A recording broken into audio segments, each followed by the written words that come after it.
আমি কিভাবে বাঁচবো?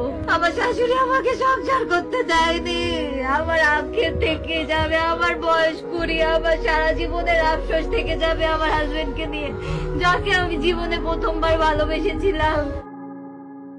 স্বামী পলাশকে হারিয়ে যেন পাগল প্রায় অভাগী এই মেয়েটা। স্বামীর জন্য কান্না করতে করতে যেন রীতিমতোই অসুস্থ হয়ে পড়েছে সুস্মিতা। তাকে হাসপাতালেও নেওয়া হয়েছে ইতোমধ্যেই।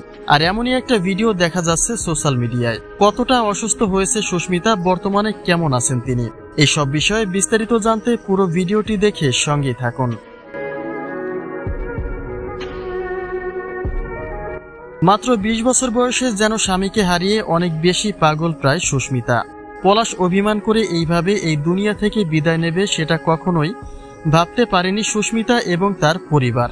এই অল্প বয়সে এত বড় একটা ধাক্কা খাওয়ায় যেন রীতিমতোই ভেঙে পড়েছে সুস্মিতা।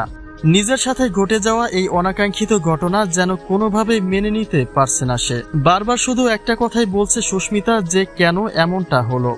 এতটা ডিপ্রেশনের মধ্যে ছিল পলাশ, এটা আমাকে আগে বললে আমি মানিয়ে নিতাম। প্রয়োজনে শাশুড়ির পায়ে ধরে সারা জীবন গোলাম হয়ে থাকতাম, তবুও তাকে হারাতে দিতাম না। কেন সে আমাকে একা করে চলে গেল? আমি তাকে ছাড়া বাঁচব কিভাবে? হসপিটালের বেডে শুয়ে মৃত্যুর সঙ্গে পাঞ্জা লড়েও যেন এই একই কথা বলছে সুস্মিতা।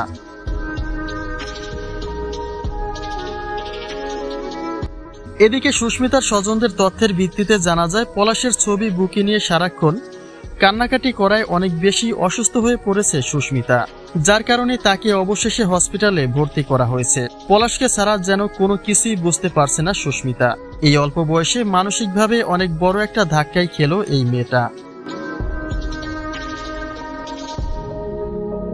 সুস্মিতা বলেন, জীবনে প্রথম একটা মানুষকে আমি ভালোবেসেছিলাম, আর সেও কিনা আমাকে একা করে চলে গেল।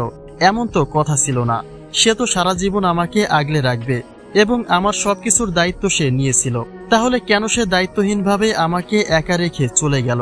ঠিক এভাবেই যেন কথাগুলি বলছিলেন সুস্মিতা। ভিউয়ার্স, পলাশের জন্য সুস্মিতার এই অবস্থা নিয়ে যদি আপনার কোনো মতামত থেকে থাকে কমেন্ট করে জানিয়ে দিন কমেন্ট বক্সে।